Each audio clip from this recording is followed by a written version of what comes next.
m'appelle Fausta Squattariti. Chez L'Harmattan, j'ai publié une anthologie de mes poèmes à partir de 1960. J'avais 19 ans que j'ai commencé à écrire, jusqu'au poème dernier des années 2015, 2005 ou 2006.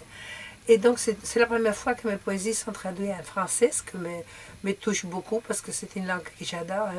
Et la France fait partie de mon imaginaire culturel depuis toujours, depuis mon enfance. Je suis plasticienne, donc là je vous montre quelques-uns de mes œuvres les plus récentes, parce que le discours sur le langage, bien sûr ça n'a rien à voir, le langage de la peinture, dans les arts visuels, avec ce qu'on écrit. Mais la source, l'origine de l'inspiration, j'imagine que c'est à peu près la même, c'est-à-dire les contrastes entre les différentes choses. Alors soit dans la poésie, j'ai nettoyé les langages de plus en plus pour arriver à avoir que des phrases très, très fortes, marquées. Je peux aussi dire tout ce que je ne touche pas comme sujet dans ma poésie. Alors il n'y a pas la beauté en soi-même, mais il y a la beauté toujours en contraste avec son contraire.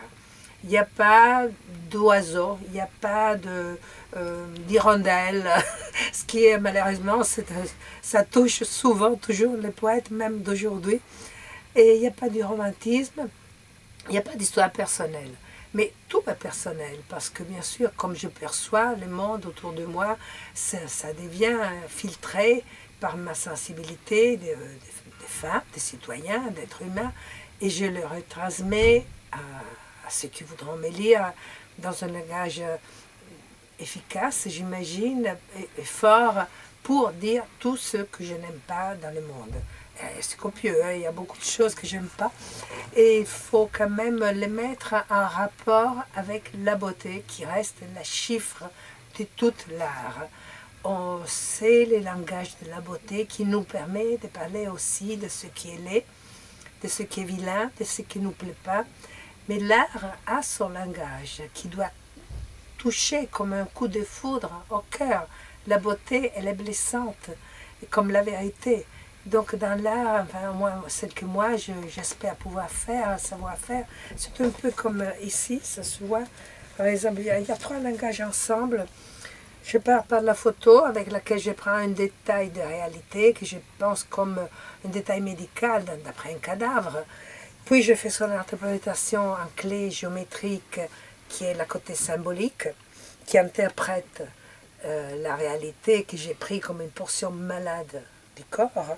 Et puis il y a la côté métaphorique, c'est une espèce de cercueil dans lequel la beauté a été figée dans les plâtres, comme dans les fossés communes, tous les corps qui ont été blanchis par la chaux. Les trois langages ensemble essayent de refaire un quatrième langage qui est celui de l'unité. La même chose, je pense le faire aussi dans la poésie. Et je pars avec moi un livre, un de mes livres dont je ne peux pas vous donner des exemples. Mais bon, c'est un peu bête, j'aurais dû le prendre. Mais bon, vous n'avez qu'à lire le livre et vous verrez.